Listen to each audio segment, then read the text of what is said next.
Bem, hoje vou-vos trazer um vídeo extremamente chato aqui no 088 no ar. O que é blockchain?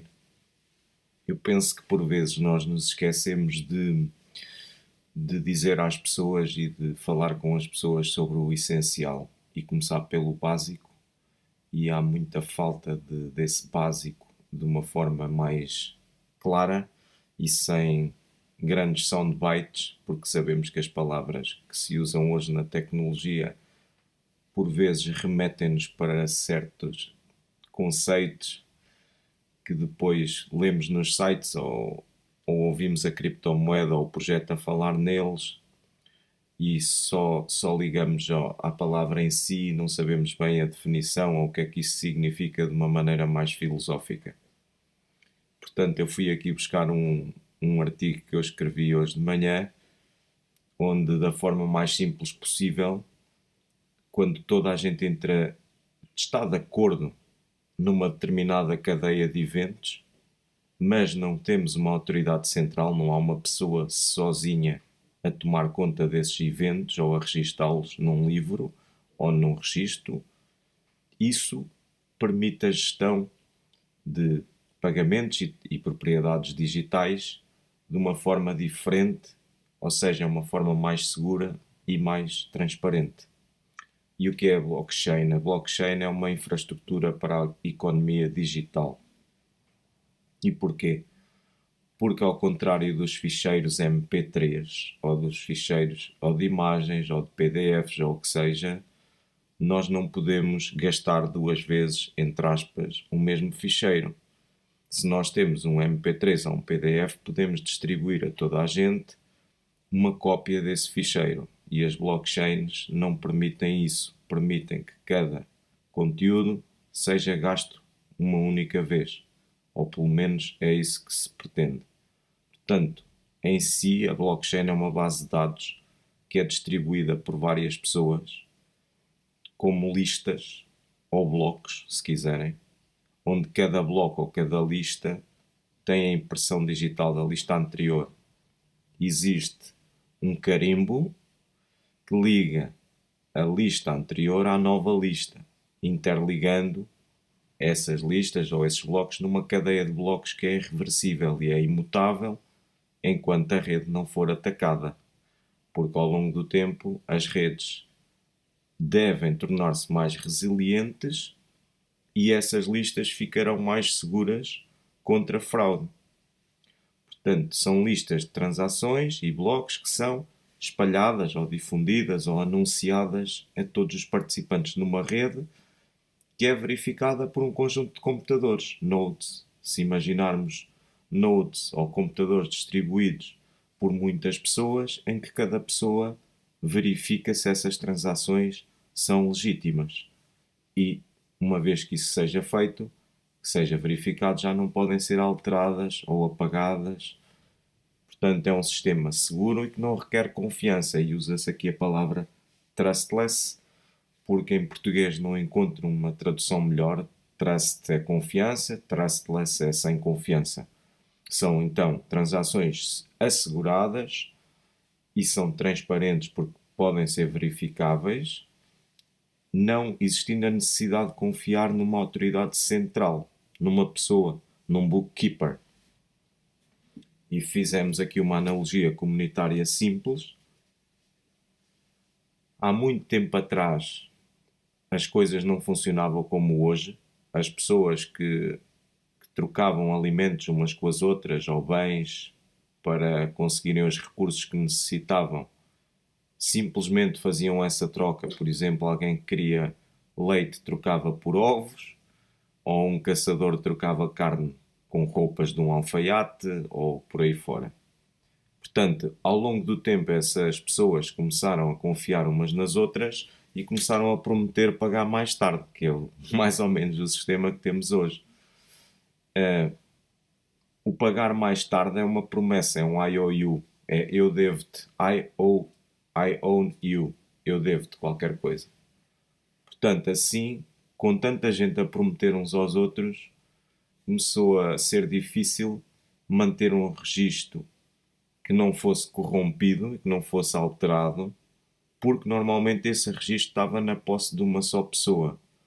E assim teve que se inventar um sistema para registar todas essas trocas, todas essas transações e todas essas promessas. Normalmente nomeava-se alguém para fazer isso, para atualizar e manter esse registro. Até ao dia em que, como sempre, não é? A condição humana leva os humanos a tirar partido e tirar vantagem de outros humanos e agir em seu benefício.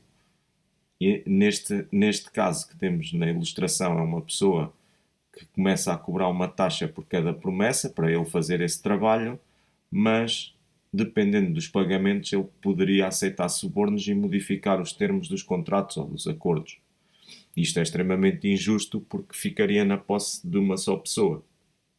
Então alguém criou um sistema novo onde toda a gente tivesse o seu próprio registro e esse registro depois poderia ser comparado entre todas as pessoas, entre todas as famílias, porque cada pessoa passa a ter as quantidades e quem é que deve o quê a quem registado em cada livro. Claro que nós aqui dizemos todos os domingos a comunidade juntava-se para comparar os registros, mantendo-os atualizados e verificando a sua veracidade. Claro que não seria bem assim, talvez quando alguém se queixasse, eles fossem comparar esses registros e entrarem num acordo. E porquê? Porque se são várias pessoas a dizer que determinada pessoa deve 1 quilo de laranjas a outra pessoa, essa pessoa sozinha fica sem argumento e, nesse sentido, é impossível que alguém, sozinho, altere registros de todas as outras pessoas. Teria que ir pagar a toda a gente ou teria que ir tentar convencer as outras pessoas que era bom para eles alterarem as quantidades. Aqui é o mesmo princípio nas blockchains.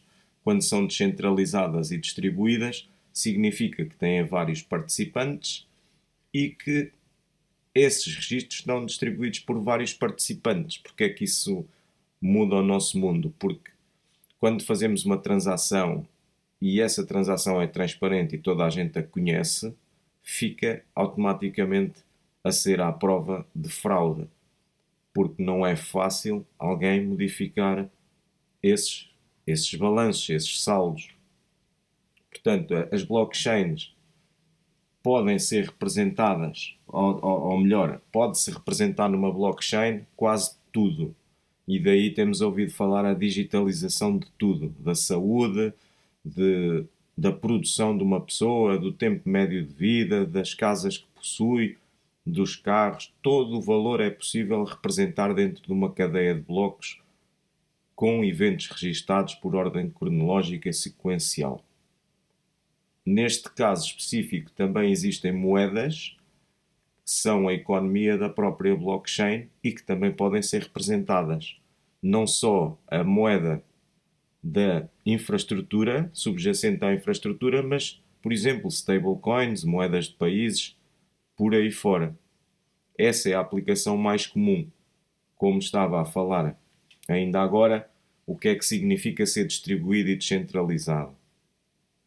Como não existe uma autoridade central e, e esses registros são assegurados de uma forma criptográfica, permitem que um conjunto de pessoas distribuam entre si esses registros e controlarem a economia dentro desse sistema, promovendo maior justiça, é o que se espera, nem sempre, mas é o que se espera, resiliência, segurança e transparência. Nós podemos ter uma transação de há 10 anos na Bitcoin e irmos verificar quais foram os pagamentos que foram feitos num determinado tempo, num determinado evento. Vamos supor que nós temos um presidente da Câmara que faz uma transação para obras na estrada, mas depois podemos verificar que esses fundos não foram utilizados para esse fim. Foram utilizados para outro fim qualquer, como comprar copos de vinho e pagar jantares aos amigos, por aí fora. Isso é um valor acrescentado que os cidadãos têm, ou que os cidadãos dessa localidade podem ter, para saberem onde é que os fundos que são alocados à sua comunidade e ao desenvolvimento da sua região estão a ser gastos. Portanto, Mais uma vez, como não existe uma autoridade central que controla o registro, existe uma rede e uma comunidade de utilizadores que verificam e aprovam essas transações, os tais computadores que fazem o serviço e fazem o favor, através de matemática e física, de verificar as transações e ver se os blocos são válidos. Qualquer pessoa pode participar numa blockchain pública. Neste caso temos aqui a XRP Ledger, que é pública, ou seja, qualquer pessoa pode fazer download do software e correr o seu node no seu computador. Mais uma vez, o registro não é guardado numa localização única ou central, e reforço que isso é essencial na resistência à manipulação e à alteração. Neste caso, e quase em todos os casos das outras blockchains, os nodes estão distribuídos geograficamente, ou seja, há nodes por toda a parte no mundo. E hoje, rara é a rede que não tem participantes à volta do mundo e que não contribuam, ou seja, ninguém contribui do mesmo sítio. Há pessoas em todos os cantos do globo a correrem software das redes que gostam ou das redes em que querem participar ou que têm incentivos para o fazer. Quais são os benefícios? Quando falamos de descentralização e distribuição, a propriedade fundamental é que é trustless. Não é preciso confiar em ninguém. Os dados são verificados por todos. Nós não somos, e aqui está formados, mas é forçados a confiar numa autoridade central que possa ser corrompida. Isso promove o aumento de segurança porque elimina pontos de falhas centrais que possam ser alvo de hackers, ou vamos supor que alguém guarda o registro de um grupo de pescadores de quantos peixes pescaram, quantas canas é que cada um tem, e de repente essa pessoa tem uma infelicidade qualquer e a cabana onde guardava o registro arde. Ou seja, ninguém vai saber o que é que tinha, ou melhor, as pessoas até podem saber o que tinham, se forem poucas, mas vão existir sempre outras pessoas que vão dizer que aquela cana era deles e que eles é que pescaram 10 peixes e o outro só pescou 3. E isso é um problema. Assim como cada transação é aprovada por um conjunto global de pessoas ou de computadores, torna-se super resistente a fraudes e até a falhas. Lá está, é mais resiliente a falhas gerais. Se um node sozinho falhar, a rede pode continuar a funcionar normalmente porque existem todos os outros servidores. No caso da XRP Ledger, que eu conheço bem, vamos supor que existe um ataque e alguns nodes ficam offline, os nodes que estão online ficam offline. O que é que acontece? Há nodes que neste momento estão offline, que têm um dispositivo automático e que os leva a ficarem online para garantir que a rede continua a processar as transações se essa falha for detectada. Vamos supor que ele nota que o amigo Node na Espanha caiu e ele está em Marrocos e sabe que o Node espanhol caiu, então liga-se, fica online e garante os serviços mínimos da rede e por aí fora. São sistemas bastante difíceis de parar. Quando se fala em banir, vamos banir uma rede, tal implicaria que um governo sozinho tivesse o poder de banir em todos os outros países. Como sabemos, as leis internacionais não são feitas dessa forma. Por isso é que é impossível parar Bitcoin ou Monero, ou seja o que for. É muito mais fácil atacar uma rede por outras vias, seja as vias de tentar controlar a rede sem ninguém saber. Não é fácil, mas é possível, ou seja, conduzir um ataque que demora vários anos, várias infraestruturas, reunir uma quantidade de poder assinalável para realizar esse ataque. Nem todas as redes permitem esse tipo de ataques e quanto mais distribuídas forem, mais difícil é. Claro que podemos e evitar que as moedas sejam distribuídas na blockchain, mas mesmo assim, desde que as pessoas queiram participar, é extremamente improvável que se consiga banir uma cripto ou banir um sistema destes.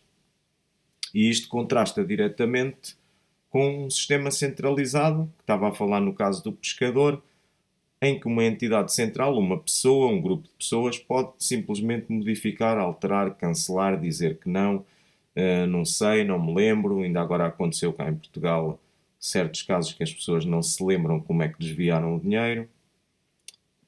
E, portanto, o sistema pode ser forçado a parar no caso de existir alguém que queira que ele pare e ele seja centralizado. E isso aí contribui para a vulnerabilidade desse sistema. E, para acabar o artigo, no caso da entidade cair, também o sistema terá o mesmo destino. Eu pretendo agora fazer algumas séries com vídeos destes. Estou aberto a perguntas aí nos comentários, se alguém quiser fazer perguntas e deixar comentários ou alguma coisa que não tenha entendido bem, façam o favor. Eu gosto sempre que as pessoas participem, mas o exercício que se faz neste artigo é principalmente para promover o pensamento e para levar as pessoas a pensarem porque é que a cripto é tão atacada em vários países. E isso tem a ver exatamente com os intermediários e tem a ver com o status que existe neste momento. Nós temos algumas pessoas que controlam tudo e mais alguma coisa e a quem não lhes convém que as coisas possam ser menos, ou seja, menos obscuras e mais transparentes. Por algum motivo, os rankings da transparência, eu até vou ver se, antes de acabar aqui, eu acho que é este o site Corruption Perceptions Index. Nós temos a Dinamarca em primeiro lugar como o país mais transparente. Por acaso a Dinamarca é um pouco contra a cripto, mas tem motivos específicos para isso. Mas vemos que aqui os nórdicos, Finlândia também, Noruega, Singapura, que era um país extremamente corrupto e nos últimos anos conseguiu dar a volta por cima, subiu nos rankings da transparência. Mas se formos procurar Portugal, e outra coisa que gostava de deixar aqui para olharem é que a Europa tem estado a subir, não, a descer no ranking da transparência. Portanto, estamos aqui a ver o score. Quanto mais alto for o score, mais transparentes são. Eu vou procurar simplesmente onde é que nós estamos. Nós, Portugal, não é? Portugal está aqui com um score de 62, no rank 33. E depois cá para baixo temos a Somália no fim, a Síria.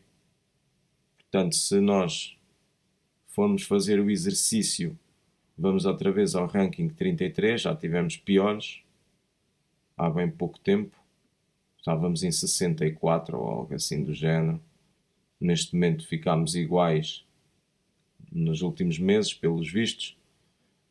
Mas reparem aqui, a Coreia do Sul está acima de Portugal na transparência. As Bahamas, Barbados, Chile, Tailândia, Butão, Seychelles, América. Quer dizer, eu acho que estes rankings podem ser muito melhorados, principalmente em países destes, Líbia, Iémen, Venezuela, vemos que é uma desgraça, Congo, Sudão, Zimbábue, Honduras, Nigéria. Estes países, Afeganistão e estas sociedades, não é? Necessitam de transparência. Todos estes seres humanos que vivem nestes países, quanto mais para baixo no índice da corrupção estiverem, menos condições de vida têm. E nem sempre os recursos são iguais a isso, porque a Venezuela tem mais recursos que Portugal, por exemplo. E está aqui no fim. A Coreia do Norte é outro dos países que estamos a olhar e realmente não é. Nós todos sabemos o que é a censura que existe, não é? E pronto, temos uma ideia generalizada no mundo Zimbábue também. O que é que acontece? Quanto menos transparência existe, a distribuição da riqueza é mais concentrada em menos pessoas e menos pessoas tomam as decisões que querem e controlam países durante muitos anos. Temos aqui Moçambique também. Como estou a dizer, os recursos destes países são muito amplos mesmo, comparados com países mais pequenos como a Finlândia, que estávamos a ver lá em cima, não é? Percebemos claramente que há aqui que estes países não são assim tão grandes, nem Singapura, nem a Suécia, nem a Suíça, são territórios mais pequenos e são menos corruptos. E isso quer dizer alguma coisa, não é? E pronto, acho que é um bom exercício filosófico para todos termos, para todos pensarmos bem qual é que é o impacto que a blockchain, esta tecnologia, e não só blockchain, a tecnologia distribuída de uma forma geral, pode ter na sociedade do futuro. Boa tarde a todos e tenham um bom Natal.